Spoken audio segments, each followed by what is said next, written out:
Hello साथीहरु, नमस्ते, जय श्री राम, हर हर Mahadev. Finally guys हाम्रो फेरि भेट भइसकेको छ अनि हामी अहिले चाहिँ तपाईलाई नारायणघाट गएर आएको छौं टुबोर बियर सामान लिएर हैन। अनि यसको भ्लग चाहिँ तपाईले मेरो अर्को भ्लग हेर्न पाउनुहुनेछ यो ट्रिपको चाहिँ। तर मैले अहिले नर्मली एउटा सानो भिडियो बनाउन खोज्दैछु के सम्बन्धी भन्दाखेरि मैले केही समय अगाडि भनेको थिएँ कि डोर बोयको काम कर्तव्य के हो र नेपालमा किन चाहिँ गाडी लाइनमा चाहिँ हैन, चाहे डोर बोयले होस् चाहे ड्राइभरले होस् वाक्कै काम पाइहाल्दैन किन भनेर यो विषयमा भिडियो बनाउन खोजेको थिएँ। र मैले केही भिडियोमा भन्दै गर्दाखेरि साथीहरूले सोध्नु पनि भएको थियो, तर आफै बिजी भएर बनाउन पाइएन। सो आज म यो टपिकमा भिडियो बनाउँदैछु। सो स्पेसली डोर बोय जस्तो गाडी लाइनमा काम गर्ने मान्छेहरूलाई हुन त काम सबैलाई थाहा छ, गाडी लाइनमा काम गर्नेलाई फेरि यो भिडियो हेर्दै हुनुहुन्छ भनिहाल्नुहुन्छ मलाई के ठेकेको हामीलाई थाहा छ भन्नुहुन्छ, तर पनि कतिपय कुरा भन्नुपर्ने हुन्छ। मैले पनि कुनै कुरा गर्नु अगाडि गाडी लाइनमै म पनि सर्च गर्छु क्या, युट्युबमा हेर्छु के हो यथार्थ के हो, किनभने जहिले पनि तपाईँलाई अनरले बोलाएर गाडी जिम्मा लाउँदै गर्दा अनरले हेर्छ क्या यसले के गर्दो रहेछ पहिला भन्ने हेर्छ। हो त्यो चाहिँ हामीलाई के हुन्छ भने व्यवहारिक होइन, बिजनेसियल थाहा हुँदैन क्या। हामी नर्मल तरिकाले गर्छौँ, बिजनेसियल थाहा हुँदैन। त्यही भएर कहिले कतिपय अवस्थामा गर्दै गरेर काम पनि छोड्नुपर्ने अवस्था हुन्छ, नगर भनेर अनरले भगाइदिएको पनि अवस्थाहरू छ। त्यही भएर चाहिँ यो कुरा बिजनेसियली हामीले जान्नुपर्ने हुन्छ। त्यही भएर चाहिँ आज म तपाईँसँग यो विषयमा भिडियो सेयर गर्न गइरहेको छु। र विशेष अब यस डोर बोयको काम र गाडी लाइन सम्बन्धी इन्ट्रेस्ट भएको मान्छेले नै यो भिडियो सबै हेर्नु होला होइन, तपाईँहरूको लागि चाहिँ स्पेसल छ। र अब म धेरै ढिलो नगरी विषयलाई अगाडि बढाउँदैछु। सो हाम्रो आज हामीसँग चाहिँ राजन गुरु हुनुहुन्छ साथमा, उहाँले आफ्नो एक्सपिरियन्सको आधारमा यो दुईटा कुराहरू हामीलाई सेयर गर्नुहुनेछ होइन। र उहाँको अनुभव के कस्तो रहन्छ होइन, के कस्तो पाउनु भएको छ तपाईँलाई त्यो अनुसार सेयर गर्नुहुन्छ र म पनि तपाईँलाई कुराहरू सेयर गर्नेछु। सो हामी ढिला नगरी जाउँ टपिकमा होइन। सो राजन गुरु तपाईँलाई स्वागत छ भ्लगमा। नमस्कार सबैजनालाई। ल अब मलाई धेरै युट्युब मैले भ्लग बनाउँदै गर्दाखेरि होइन मलाई धेरै साथीभाइले त म्याक्सिमम भनौँ न गाडी लाइनमा इन्ट्रेस्ट हुनेले गर्ने कमेन्ट नै एउटा हो कि मलाई पनि काम लगाइदिनु होइन, मलाई पनि काम चाहिएको छ, म पनि लाइसेन्स होल्डर हो होइन, मलाई पनि ड्राइभिङमा काम दिनुहोस्, मिलाइदिनुहोस्, तपाईँ कन्ट्याक्टमा छ भने भनिदिनुहोस् भन्दै गर्दाखेरि होइन मैले पाएको एक्सपिरियन्समा चाहिँ म सक्दिनँ नै भनिराखेको हुन्छु। सो पहिला चाहिँ तपाईँले हल्का सेयर के गरिदिनु भने आज हामी दुईवटा टपिकमा कुरा गर्दैछौँ गाइज। एउटा चाहिँ डोर बोय भने मैले होइन अब अलिकति सम्मानित शब्द मैले बोलिरहेको छु जसलाई कि हामी सहचालक खलासी भन्छौँ होइन। अब मैले चाहिँ डोर बोय भने अलिक सम्मान गरौँ सबै पेसालाई। सो डोर बोयको काम कर्तव्य र गाडी लाइनमा किन काम पाउँदैन यो विषयमा भिडियो बनाउँदैछु। सो अब तपाईँले सेयर गरिदिनुहोस् कि डोर बोयको काम कर्तव्य के हो। जस्तो उसले गाडी पायो होइन, गाडीमा हिँड्दैछ, के गर्नुपर्छ उसले, त्यो कुरा हल्का सेयर गरिदिनु त। त्यस्तो हो तपाईँको डोर बोय हामी तर अब त्यही सहचालक नै भन्छौँ हाम्रो नेपाली भाषा चाहिँ।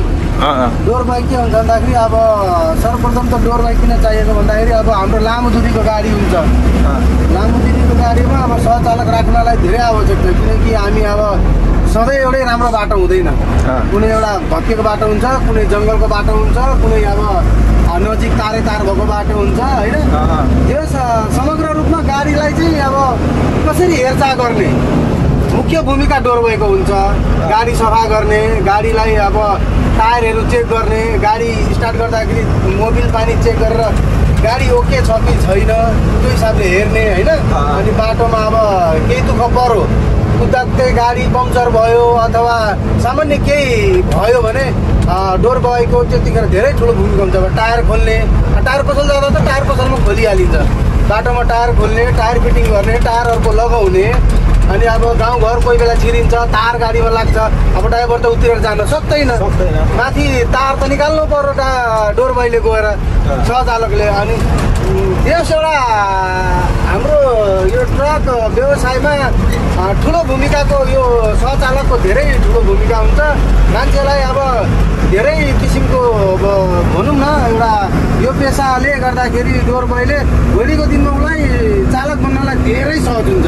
इत्यादि बाटोमा चाहिँ हिँड्दाखेरि चाहिँ हरेक अनुभव भोगिसकेको हुन्छ उसले, डोर बोयले बाटोमा दुःख कस्तो पर्छ, के कस्तो हुन्छ। र जो सहचालक हाम्रो साथीभाइहरू हुनुहुन्छ नि उनीहरूले दुःख बुझेको पनि हुन्छ, गाडी लाइनमा कसरी गर्दा पैसा कमाइन्छ, कसरी चिनिन्छ, सबै साउरलाई चिनेको हुन्छ, बसेको हुन्छ होइन। अनि भोलिको दिनमा उसले तपाईँको लाइसेन्स झिक्दाखेरि उसलाई सहजै गाडी दिन्छ क्या। अब अनि रह्यो अर्को कुरा, तपाईँको के भन्नुभयो यो ड्राइभरले गाडी लाइनमा किन काम, मतलब हातै नयाँ मान्छेले होइन मसँग लाइसेन्स छ भनेर जाँदै गर्दा, या डोर बोयले पनि म चाहिँ यो लाइनमा काम गर्न चाहन्छु भन्दै गर्दा नयाँ मान्छेलाई गएर हातै किन गाडीमा राखिहालिँदैन, किन काम पाउँदैन? यो अब यस्तो हो, सर्वप्रथम त हाम्रो देशमा अब बेरोजगारीको सबभन्दा ठुलो समस्या भयो होइन। अनि अर्को कुरा, अब तपाईँसँग गाडी छ भने नि तपाईँले सके पुरानो मान्छेलाई काम दिन खोज्नुहुन्छ क्या, नयाँ मान्छेले दिन चाहनुहुन्न।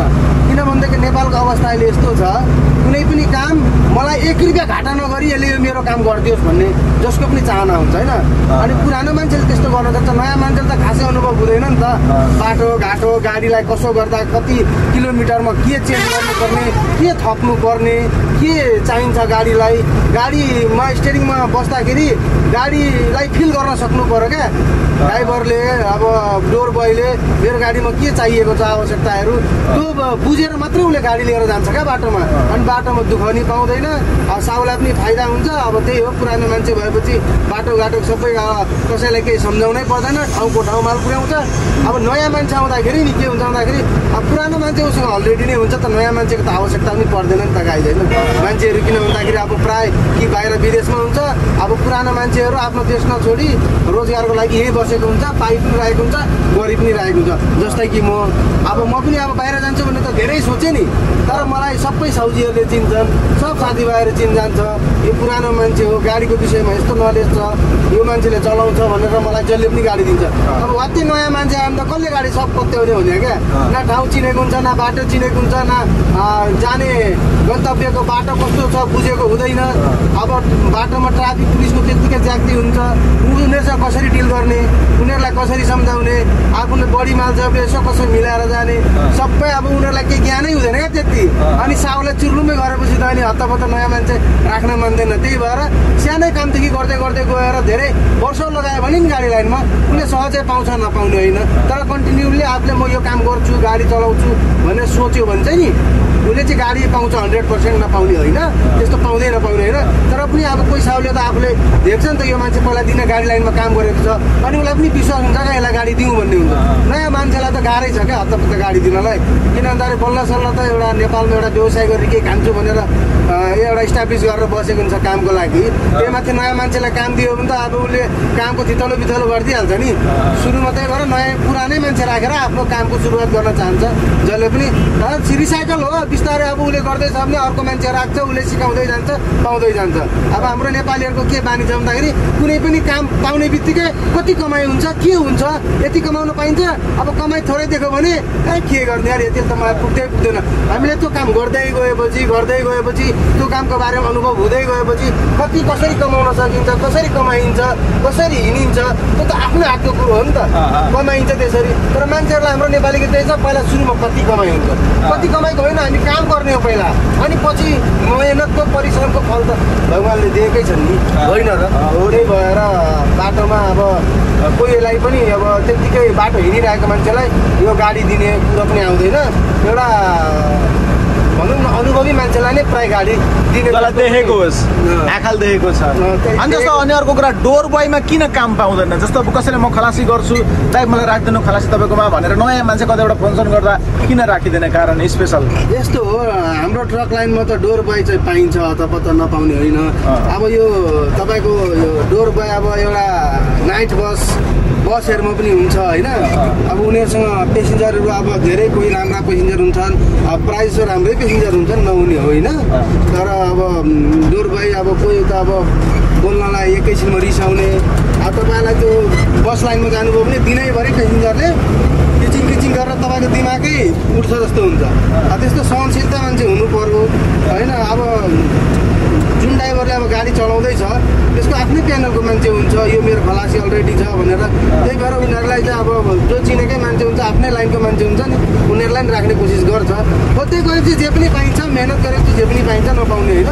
मान्छेलाई एउटा सहजता तरिकाले जिम्मी लिन खोज्छ त्यो सहजता तरिकाले कुनै कामलाई नलिउ। आफूलाई चाहेको काम छ भने त्यसमा अलिकति सङ्घर्ष आफ्नो मेहनत देखाउनै पर्छ क्या। त्यसपछि पाउने नपाउने कुरै छैन नि, पाइन्छ नपाउने होइन। अब हाम्रो ट्रक लाइनमा तपाईँको हेर्नु न, अब यो डब्बा गाडीमा हाम्रो कन्टेनर गाडीमा मजाले सहचालकले जागिर वर्षौँसम्म गर्न सक्छ। त्यही ठाउँमा तपाईँको 12 चक्का त्रिपाल ओढाउने गाडी भयो भने अब उसलाई एक सिजन गर्मीको सिजन काट्नै धाउधाउ पर्छ। त्यो गएर अब पाउने होइन, हामीले चाहिँ उल्टै डोर भए पाउँदैनौँ क्या। पाउन त पाउँछ तर इमान्दार सही ढङ्गको सही विचारको मान्छे पाउँदैनौँ। जति पाइन्छ नपाउने होइन, त्यो भएर चाहिँ अब डोर भए नपाउने होइन, पाउँछ। अब मान्छेको विचार व्यवहार स्वभाव राम्रो हुनुपर्छ। त्यत्तिकै गाडी लाइन भनेर वैसे पनि मान्छेलाई गाडी लाइनलाई नजरले हेर्छन्, तर मान्छे सही हुनुपर्छ, काम पाउँछ। केही दिन उसँग बिताउनु पर्यो, हिँड्नु पर्यो। मान्छेहरूले मैले अघि नै भने नि, जागिर गर्न साथ पहिला पैसा हेर्न थाल्छ। पैसा आयो हुँदैन, पैसै हुँदैन, के गर्नु? पहिला काम देखाउनु पर्यो, काम गर्नु पर्यो, आफ्नो मेहनत देखाउनु पर्यो। पैसा त आउने नआउने कुरै छैन, आइहाल्छ नि। यहाँसम्म कि हामी विदेश जाँदा त हामीलाई ड्राइभर हुँदासम्म तपाईँको लाइसेन्स भएपछि मात्र यति पैसा दिन्छु भन्ने कुरो गर्छ। अब त्यो त परिश्रम गरेर नि दिन्छ नि, उसले पनि हेरेर दिन्छ, विचार गर्छ कतिको चलाउँछ चलाउँदैन, मेरो गाडीले कतिसम्म कुदाउन सक्छ, त्यो विचार गरेर नै उसलाई लाइसेन्स कम्पनीले बनाइन्छ। त्यतिकै त बनाउँदैन हो। हाम्रो विदेशको जस्तो सिस्टम त यहाँ छैन नि त। हाम्रो पहिला मेहनत देखाउने, लाइसेन्स आफै बनाउने, गाडी आफैले पनि अब 1-2चोटि देखेपछि साहबहरूले ल फलानाले गाडी चलाउने रहेछ, यसलाई म यो गाडी दिन्छु, जति पनि पाउँछ। सुरुमा चिनजान हुनु भनेकै नै ठुलो कुरो हो क्या। यो फल्ला मान्छे योसँग हिँडिरहेको छ, यसरी देखिनु पर्यो मार्केटमा, जसले पनि गाडी दिन्छ, नदिने होइन। काम पाउँछ, सही इमान्दार सही विचार सही ढङ्गले आउनुपर्छ, काम जसले पनि दिन्छ, नदिने होइन।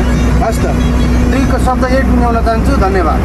ल, अब हाम्रो गुरुको कुरा सुनिहाल्नुभयो, मैले पनि लास्टमा सेयर गर्ने त्यही नै हो, त्यही भएर लामो के भन्नु होइन। अनि अर्को स्पेसली डोर बोयमा काम नपाउने एउटा अर्को मुख्य कारण मेरो एक्सपिरियन्सले पनि भन्दैछु। के हुँदो रहेछ भने नयाँ मान्छेहरूलाई राख्यो भने अब उसले राजनले भनेकै कुरा हो क्या, एक्सपेक्ट धेरै गरेको हुन्छ पैसाको। अब यो भनेको कस्तो हुन्छ भने ड्राइभर नहुन्छ लगभग सित्तैमा गरे जस्तै भोलिन्टियर खटे जस्तै टाइपको हुन्छ, पैसा हुने थोरै, त्यसले अब आफैलाई पकेट मनी जस्तो हुने। अब त्यो भएर चाहिँ धेरै नभएको कारणले कतिले त्यो सोचेर हेरासमेन्ट भएर छोडेर जान्छन् होइन। कामको लोड बढी, पैसा थोरै। तर यो सोच्दैनन् कि सिप मैले आज सिकेँ भने भोलि यही सिपले गर्दा म हजारौँ पैसा कमाउन सक्छु भन्ने सोच दिँदैनन्। एउटा त्यो पनि समस्या रहन्छ। र अर्को के पनि मैले देखेँ भने स्पेसली यो जस्तो अलिकति नरिसाउनु होला त्यो शब्द मैले प्रयोग गर्दै गर्दाखेरि, अलिकति यो जस्तो डोरबाईमा आउने म्याक्सिमम भाइहरू चाहिँ अलिकति होइन यो मापसे गर्ने, अलिकति लागु औषधहरू सेवन गर्ने बढी मैले देखेँ त्यस्तो होइन। अब यो लाइनै त्यस्तो भएर हो कि के हो होइन, राम्रो मान्छे अब कमै मात्र एन्ट्री भइरहेको छ। अनि त्यो भएर पनि अब के हुन्छ नि त्यस्तो मान्छेहरू आउने, अनि भने जस्तो पैसा हुँदैन, लास्टमा गएर के गर्ने नि सामानै चोरेर हिँडिदिने क्या, सामानैहरू लिएर हिँडिदिने, जग लिएर हिँडिदिने, लिभर लिएर हिँडिदिने, तपाईँलाई ब्याट्री निकालिदिने रातभरिमा। अब मेरै गाडीमा पनि स्वयं त्यो हुन लागेको केस थियो, तर त्यसलाई त्यो भला समाएर चाहिँ हामीले थानामा राखेको कारणले त्यस्तो हुन पाएन, पछि निकालिदिउँ मेरै स्वयं गाडीमा। तर त म्याक्सिमम त्यो घटनाहरू भइरहेको कारणले पनि ड्राइभरहरूले या भनौँ गाडी साहुहरूले चाहिँ नयाँ मान्छेलाई राख्न मान्नु हुँदैन क्या। उसको जिम्मेवारी जबसम्म कोही भोइस दिँदैन तबसम्म राख्नु हुँदैन, किनभने भोलि उसले गएर सामान लिएर हिँड्यो भने कहाँ खोज्ने भन्ने कुरा हुन्छ होइन।